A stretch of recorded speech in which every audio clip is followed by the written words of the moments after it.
Welcome, Jet fans. This is the post bye week edition of the Jets Life podcast. The Jets get through the bye, 3-3, and simply just a game and a half behind the Miami Dolphins, one game behind the Bills. After starting the season off 3-3, you know, going into the season, we all kind of had our expectations, but more or less, we were in that 3-3, 4-2, and if you were highly optimistic, 5-1. I consider myself highly optimistic, and I thought we would be 4-2 with Aaron Rodgers. But obviously, we all know what happened four plays into the season. Aaron Rodgers goes down, enters Zach Wilson, and we, through some trials and tribulations against some good defensive units, we find ourselves at 3-3 at the bye, and what was considered a pretty successful bye week. If you look at the games around the league, specifically within our divisions, both the Miami Dolphins and Buffalo Bills lose their games to actually help us kind of get closer in the division. I mean, this is going to be a tight division race as we move forward. Even the Patriots, and I know they're 2-5, but they're 2-1 in the division, and I think it's going to take a lot for them to catch up to Miami, a lot more than it would take for either us or the Bills. But obviously, this division is pretty clustered right now with a lot of teams within a couple of games of each other. But yes, successful bye week. Jets, get to 3-3 with that victory over the Eagles, and then everything else after that kind of falls into place the way we would have liked to kind of keep us in the best possible situation that we could be here entering week 8. Um, Couple things to get to before we really get into any of the this week's game situation. The Jets last week made a trade with the Kansas City Chiefs, sending McCole Hardman and a seventh round pick over to the Chiefs for a sixth round pick. With McCole Hardman, here's a player that we brought in, and I had high hopes for what this could be. He could definitely contribute on special teams, as we saw yesterday in that Chiefs game, and I saw him as a potential option, in on the offense as a third receiver option. I think when Aaron Rodgers went down, that luxury of having that third wide receiver option kind of went away with it. Um, and with that, Jets didn't utilize McCole Hardman the way that they should have, and sent him off. That coupled with you know, with the progression of Xavier Gibson as a punt returner. I mean, we've already seen what he's capable of as a punt returner in that opening week against the Buffalo Bills to give us that victory on that overtime punt return. So, that took snaps away from Nicole Hardman on the special team side of it. And we're already seeing as well the Jets are incorporating Xavier Gibson on offense. We saw it in the Eagles game, that little end around flip from Zach Wilson to Nicole Hardman that, you know, I think it was like a 15, 16-yard run by Xavier Gibson. So it really looks like the Jets just had that, you know, basically the Xavier Gibson role was the role that they expected from Nicole Hardman, but they see a little more upside, obviously, with going with the undrafted rookie to kind of keep things moving at the receiver spot. And you've heard praise from multiple players. I mean, I know obviously these guys all talk well about one another. It's not really like a surprise here to hear that, but you heard it throughout training camp, throughout the off season, that Xavier Gibson was really kind of piquing people's interest as far as what he could be, and he's obviously already made an impression on this coaching staff to take snaps away from a 4-year veteran. So you know, wish McCole Hardman the best. Obviously, it didn't work out here, but the Jets did right. They sent him back to a system he's familiar with, system he's played his entire career with, outside of obviously the first 6 games of this season. And already he's making contributions for that team. So good for him. And the Jets are able to kind of recoup a sixth round pick in the deal. So no harm, no foul there. The Jets take on a little bit of a dead cap hit there and get a little bit of cap relief as well for the base salary for the rest of the season. So that is where that's at. Obviously, talk on some of the injury updates, which there wasn't really any updates provided by Salah. Sauce and DJ Reed being probably the more critical of the injuries. They're both still in concussion protocol. Obviously, both missed that last game before the bye week with with concussions. Sauce put it out there that he felt like he was good to go, but Saleh says today that they're still in protocol and he's not going to give any additional update until Wednesday when he's required to. So obviously, going into this next game, we saw what this defense could do without them, but obviously, we're a much better unit when they're on the field. Can't go through the season with, you know, with what we had at corner in the last game. Although we were able to survive in that game, it would be ideal to have obviously our two best corners, if not, I mean, definitely have at least one of these guys on the field would absolutely be kind of imperative to kind of get in this next phase of our season going. Um, and then another injury update was Titman. Um, you know, there wasn't many updates given post, you know, after the Eagles game on, you know, what to expect from Titman's injury. Um, but from Robert Saleh's press conference today, and I try and take these with a grain of salt. Obviously, we've had many situations where Saleh made it seem like a player would play, and I look at the Dwayne Brown situation as like kind of the highlight of coach speak 101. Dwayne Brown was set to suit up again in whatever game that was. I think it was the second week of the season. I don't know if it was a Dallas game or going to the New England game. I forget which game it was.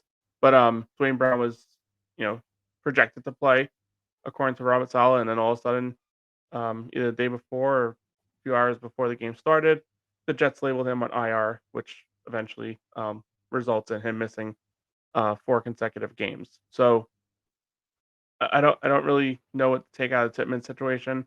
I hope it's a situation where he's being honest and Titman can go, but definitely just wait until Wednesday when really more injury updates and more news has to be provided. But whatever saying that he looks good means, I'd like to just kind of see if he practices or how the week goes from a preparation standpoint for Joe Titman.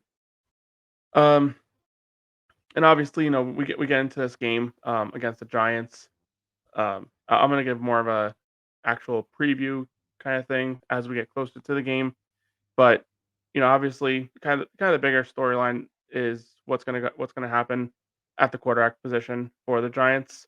Um, all through last week, it seemed like Daniel Jones had an opportunity to play, but never got clearance from a doctor for contact. Um, Obviously, this neck injury is something that he's dealt with in the past, and the Giants definitely want to take it cautious with him, especially considering the big contract they gave him in the offseason. It's funny, in a season where we expected this game to be a battle of eights playing quarterback. Aaron Rodgers and Daniel Jones both wearing jersey number 8, and it eventually gets to a battle of twos with Tyrod Taylor and Zach Wilson both wearing that number 2 jersey, and also being the number 2 quarterbacks for those respective teams. So, obviously, we saw what Daniel Jones was doing, and he was not operating nearly as efficient as he was last season. That offensive line has caused struggles, for Daniel Jones and the Giants to start the season. But it looks like there's been some cleaning up of the offensive line. There's been some rotations, some mixing and matching, something similar to what the Jets had to do early in the season when Wayne Brown went down for a few games, and obviously Elijah Vera Tucker. It's just been kind of a little bit of a carousel at the offensive line position for the Jets. But the Giants did something similar here, and that last game against Washington um, was kind of like you saw it a couple weeks ago against Buffalo. They kind of had a fair shake of a game for what they were. It was their tackle played basically off the streets and had not an awful game, but against Washington they did give up a few sacks. So it's something to kind of look at because obviously our the strength of our team is our defensive line. We saw what it did in that Philly game. Kind of caused you know for Jalen Hurts to get in his own head and make plenty of mistakes. And they've done it all season long. They've done it to Mahomes. They've done it to Josh Allen. Um, Got to see what happens here. This is a situation where I'd like to see the Jets take that step and you know this next few games. I forget the order exactly, but we got the Giants, We got the Chargers and I think the Raiders as well fall in this like 3-week window of games. Trying to get it pulled up here, just to confirm. But this next phase of games for the Jets, is really one that they can kind of take advantage and get ahead of the standings a little bit here. Um, Obviously, we all know what that first 6 games of the season was. It was a gauntlet for sure, but the Jets were able to survive that with a record of 3-3. This next, phase of games, these next 6 games, and I have it pulled up here. So, obviously, we have the Giants this week. Next week, it will be the Chargers, and then the week after that will be the Raiders, followed by 2 huge division games against the Bills and the Dolphins, and then the Falcons. This next stretch is really gonna define the Jets season, I believe. Obviously, the last 5 games that, it can you're expected to win some, you expect to lose some, versus opponents that you would think you're gonna win, versus ones you think you're gonna lose. Obviously, we saw Eagles game and the Chiefs game being ones that we thought the Jets would have no shot in. They came within 3 points of the Chiefs, and they were able to beat, the Philadelphia Eagles. But as I said, this next 6-game stretch, as much of a gauntlet that first 6 weeks was, this next 6-week span is one I think the Jets should have the opportunity to take advantage with, you know, easier opponents than the ones that they faced to start off the year. There are a few road games mixed in between here that kind of make things a little difficult, a little bit more than the first opening 6 games, but nonetheless, the Jets do need to take advantage here. These are teams that are hurting in different areas. Obviously, the Giants, at 2-5, not nearly where they expect to be, but they are kind of making a little bit of turn. They play a tight game against Buffalo, got a victory against Washington. The Chargers just seem like a team that's just lost right now. Um, they did keep it tight with the Chiefs for as long as possible, but eventually, it reached a point where, as a lot of these games for the Chargers go, where they just don't finish the game, they don't make the plays that they need to make in the fourth quarter. That resulted in a loss to the Chiefs. The Raiders, I mean, it basically cycles around the quarterback position. Um, is Garoppolo gonna play? I mean, it looks like that injury is a little more severe than you would like, if you're a Raiders fan. What happens there? So, I mean, really this next 3 games, I mean, I'm looking in 6-game pockets, obviously 6-6, and then the last 5, to finish out the season is kind of the way you really need to kinda look at these, obviously 1 game at a time, but in phases, this next 6 games, it's really imperative for the Jets to get to 4-2, maybe, I mean, 5-1 wouldn't hurt either, but 4-2 would really be an ideal target for this team, because that back half of the schedule, also comes with its, a little bit easier games as well. But it does really require for the Jets to take these like batches of games and try and steal wins. I mean, even that Buffalo game, obviously, we're going to be at Buffalo. We're going to get their best, obviously, because of what they saw from us in the opening game of the season. But the Bills are kind of struggling right now as well. Obviously, that game is 4 weeks away. A lot can change between now and then. Um, but if you look at what Buffalo is right now, they ever since they came back from London, they've been struggling, mightily, and you just wonder, if that's going to continue, or at one point are they going to turn it around? Because they're a team obviously that's been a winning program over the past 4 years, under Sean McDermott. You would expect at some point they're going to turn around, but it looks like these injuries in the defense, Matt Milano, Tre'Davious White, they seem to be catching up a little bit there. And then the Dolphins, we all know what they are. That firepower on offense is something to be scared of. But when they've come against stronger defenses and stronger opponents, um, it they kind of label a little bit like a soft team. You saw what the Eagles were able to do last night, against this team. They were able to run the football very efficiently. The Bills had control of that game from the start, all the way to the end. It just really seems like the Dolphins have struggled, when going up against good opponents. You know, um, so I mean, I can't stress it enough. This next phase is really the phase where the Jets can kind of propel this season, or it could be very similar to last year where we expected the Jets, in a very similar light.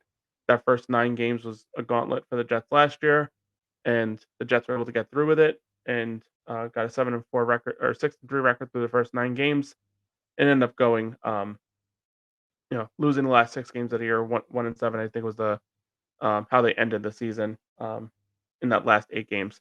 So obviously, season never really goes as you expect when you're looking at the standings or you're looking at the schedule to start the year. But you know, you look at that first 6 games, and we should all be very thrilled. Like I said, they kind of got to where a majority of us Jet fans expected them to be. 3-3, 4-2 was kind of majority of what people were saying. They're there on the lower tier of it, but they didn't have Aaron Rodgers, obviously. It was with Zach Wilson, but now can we see Zach Wilson take that next step? We've seen what he's done in these last few games. He's been in control of the football, no turnovers. Um, he's kind of in that 180 to 190 yard range on average in each of his games. Not something that's gonna get you wins, but it's gonna put your defense in a situation where they can play their game and keep the offense in control as much as possible.